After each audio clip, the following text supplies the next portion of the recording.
Le président de la République a accordé plusieurs audiences au cours de la matinée de ce jeudi. Il a reçu tour à tour le greffier de la Cour pénale internationale, Mme Sylvana Arbia, le représentant de la Banque africaine de développement, M.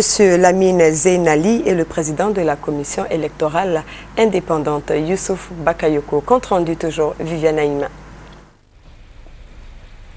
En visite de travail à Abidjan, le greffier de la Cour pénale internationale, Mme Sylvana Arbia, a été reçu dans la matinée de ce jeudi par le président de la République, Alassane Ouattara, au palais présidentiel.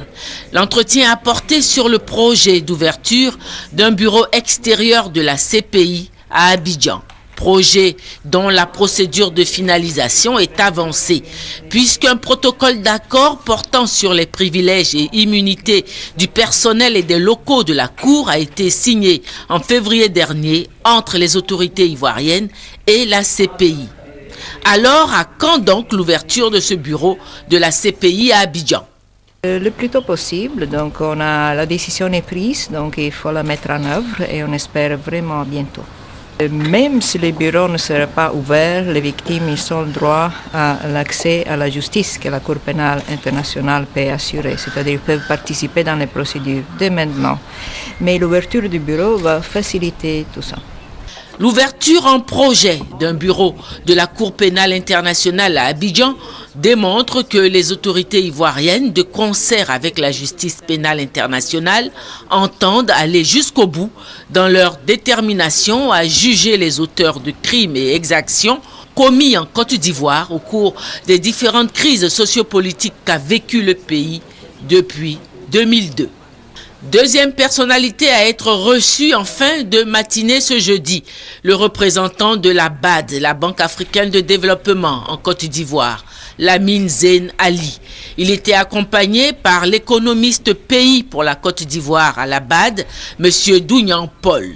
Cette audience fait suite à la grande rencontre que le président de la République a eue au palais présidentiel fin janvier dernier avec le staff dirigeant de la Banque africaine de développement et au cours de laquelle l'annonce a été faite du retour de la banque à Abidjan.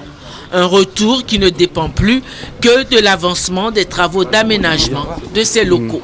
J'ai eu l'honneur d'être reçu par le président de la République, chef de l'État, une audience au cours de laquelle j'ai eu à lui rendre compte un tout petit peu des activités de la banque, en particulier du bureau qui prépare activement le retour de la banque. Et j'ai également profité de cette occasion pour demander conseil, les conseils les plus avisés, comme vous le savez, du chef de l'État.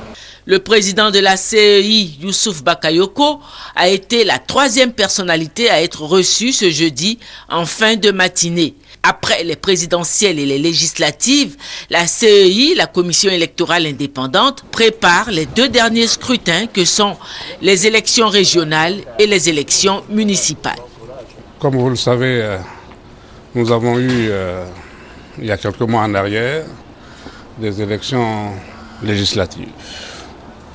Dans deux circonscriptions, il y a eu quelques difficultés. Le gouvernement a ouvert une enquête à notre demande. Nous attendons les résultats de ces enquêtes avant de prendre une décision. Deuxièmement, nous avons à notre programme l'organisation des nouvelles élections locales, conseils municipaux et conseils régionaux. Nous sommes en train d'y réfléchir et de voir quelle est la meilleure façon de l'organiser. C'est donc de tout cela que j'ai parlé avec M. le Président de la République.